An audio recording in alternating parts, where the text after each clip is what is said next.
Hello, Dr. Brant Hulsebus here, and welcome to another edition of Ask the Chiropractor.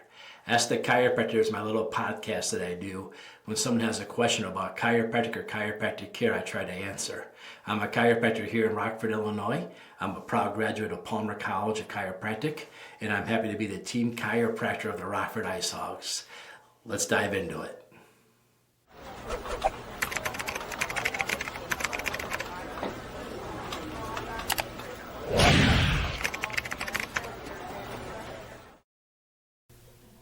Welcome to another podcast. So this podcast is going to be about my upcoming class I'm doing live in person in my clinic. If you're watching this on November 11th, we're going to do our holistic night. Now, what is it about a chiropractor doing holistic night? Well, if you've ever seen my name professionally written down, you'll see that I have a DC, it's a Doctor of Chiropractic diploma. Afterwards, you'll see the letter CCWP. CCWP means Certified Chiropractic Wellness Practitioner. Let me tell you a little bit about how I earned the certificate. When I was young in practice, I went to a seminar out in Las Vegas, a huge chiropractic seminar called the Parker Seminars. At the Parker Seminar, we had this presenter named Dr. Jim Chestnut, and he had us all in a room, more than 2,000 chiropractors in the room. And the question was asked, are you a second generation chiropractor? And in that room there was a lot of hands and people stood up because they were second generation chiropractors. And then the next question was asked was, please still stay standing if you're a third generation chiropractor. And this is when I found myself alone. For those of you who don't know, my father practiced chiropractic for many years, now retired. But before him, my grandfather also was a chiropractor. So our family started seeing patients back in 1949 continuously till today, 2025. As you look behind me, you'll see over 75 years of helping people stay healthy. So Dr. Chestnut asked us third generation chiropractors a few questions. One of the questions he asked me was, I bet when your grandfather's old patients come in, they tell you he could get them better like within 1 or 2 visits, but it takes you 1 or 2 weeks to get them better. He asked me, what's the difference?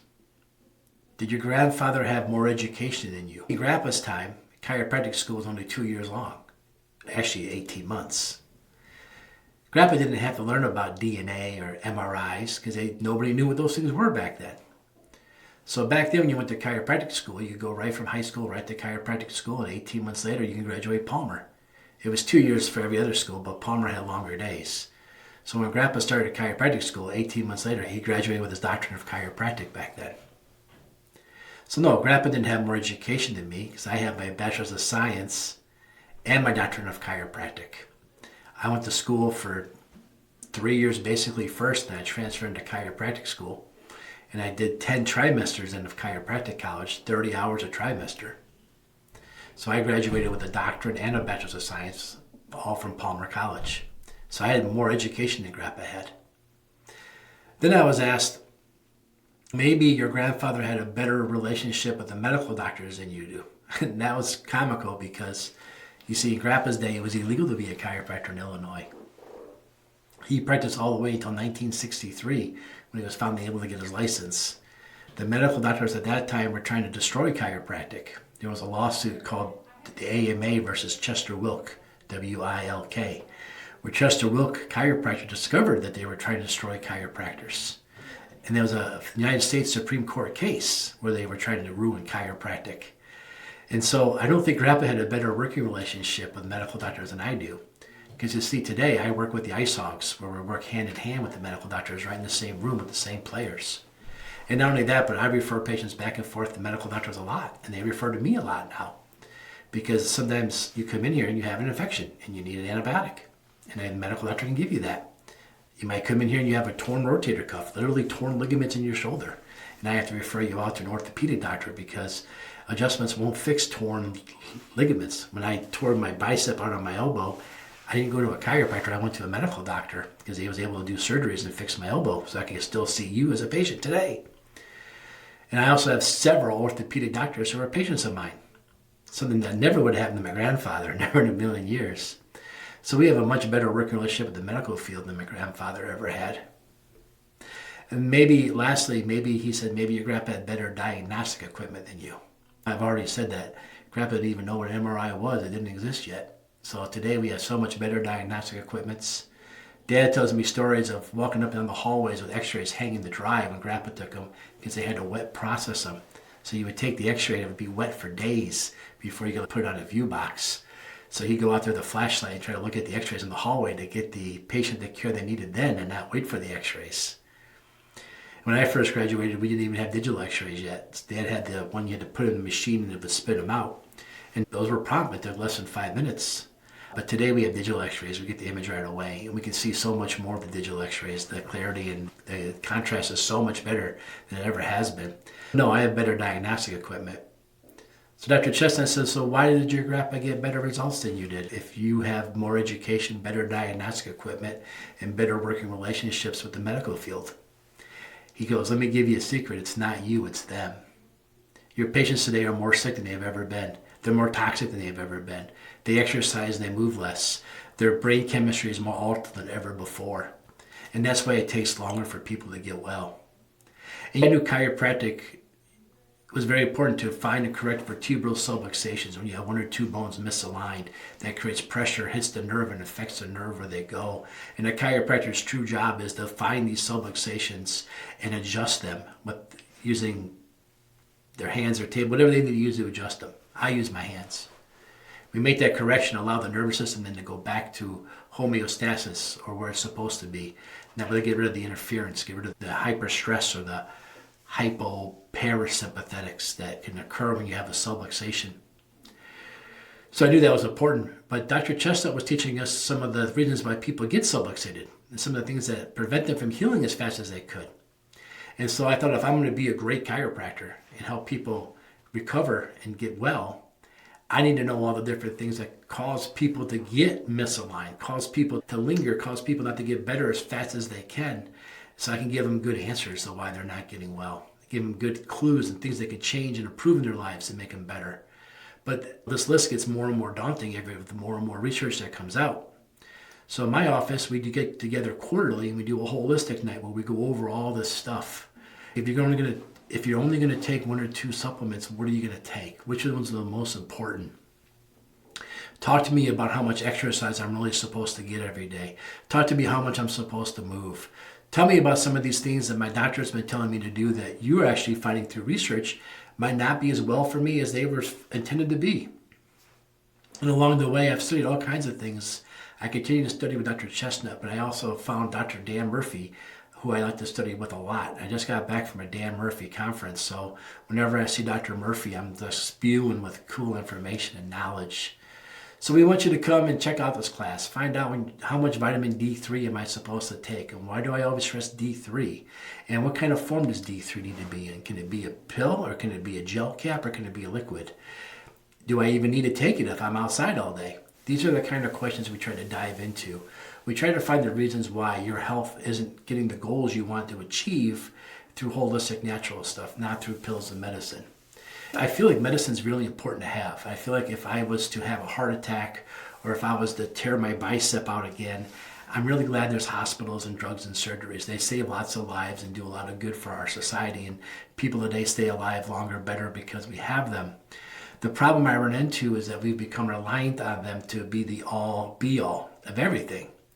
Just if you had a fire, the fireman will come put the fire out in your house and save your house, but nobody ever calls the fireman to come rebuild the house. And if we could treat medicine like fires, like we having a fire, you have to put the fire out, but then have a team of carpenters, bricklayers, and electricians that come rebuild the house. If we could treat our body that same way, chiropractic would be a vital part of that. We'd actually, in the way our healthcare system's set up, we could actually be the head contractor because we can get you the physical therapy, we can get you the mental health, we can get you to a dietitian, we can get you to exercise therapy. These are things that you need. And so more and more people need to stop relying on the medical model to maintain their wellness and establish wellness and more otherwise. So our holistic night is about how we can take the first steps in promoting your wellness and figure out things that cause dementia, cause anxiety, cause the stress that keeps you from being able to heal to your fullest potential. And that's what we do on these nights. I don't put them online because I know I get asked to put them online a lot, but some of the stuff we say, not everybody agrees with, and I've learned during COVID, if I put the wrong things online, then they'll just go ahead and shut me down. Many of my friends lose their websites and lose their ability to communicate online during this time period. So we do these all in person. We have to come to the office and do this one. So if you're watching this from a different part of the country and you want to know what this is all about, you have to come to the office someday and learn what this is all about and come see it. But everything we present, we back up with research. Everything we present, we back up with evidence. So what we're talking about is real. Is it chiropractic? Not in the raw sense, right? It's not, we're not going to talk just about your spine, the vertebrae, and the nervous system. But indirectly, I think it is, because we're going to discuss the things that limit your healing potential from getting adjusted. So if you come in, you can ignore everything I say and get adjusted a lot more frequently, a lot more often. But if you're like, I want to live a healthy lifestyle, I want to live my life better, and I don't want to have to come see you 2 or 3 times a week because I'm always having healthcare problems, and that's why we do these classes. We give you the ammunition that you need to make better, smarter choices holistically and naturally. What should your diet really be? What shouldn't it be? Tell me a little bit about the stuff Kennedy's talking about with the acetaminophen and the autism. Tell me more about the fact that when people pass away, they do a bone density study of them. They find out their bones have totally normal levels of calcium. It's all the other minerals are missing, and that's why they're struggling with osteoporosis. Maybe it's got less to do with calcium than we think. And how important is magnesium if I'm taking calcium? And is it true if I drink stuff with the fake sugars in it and I eat processed foods full of MSG that could lead to dementia, Alzheimer's? What can I do to combat that, and what do I need to do to avoid that? As a society, we continue to see us having more mental health problems, memory loss issues. The osteoporosis isn't getting better, it's getting worse. We're seeing people with bad lifestyles, exercising choices. So I just put these classes on after hours. It's open to anyone in the Rockford area that wants to come listen. It's not anything you have to join. It's not a timeshare pitch. It's just I have a lot of good information. And when you come to the clinic normally to see me, we don't always have 45 minutes to an hour to go over all these things you want to talk about. So we do these special nights from time to time. So I invite you to come see us. Again, it's November 11th at 5:30 p.m. And bring your questions. Somebody told you to try this, somebody told you to eat this or try that. And we'll try to break down why they told you that and the overall benefits of it. Is it really that awesome? Maybe not so much. I try to give it a scale of how I grade this, as this would be huge for you to start doing this, or that would be a good thing, but I'd rather you do this and this to get faster, bigger health results. So if you have any questions, feel free to leave a comment below. And if you have a question about chiropractic or chiropractic care, remember the only person qualified to answer that is a chiropractor. So leave your comment below, and maybe next week you'll be the question of the week. If you live in my area, I hope to see you. If you don't and you want more information, reach out to me. We can talk more about topics offline. Thanks, everybody.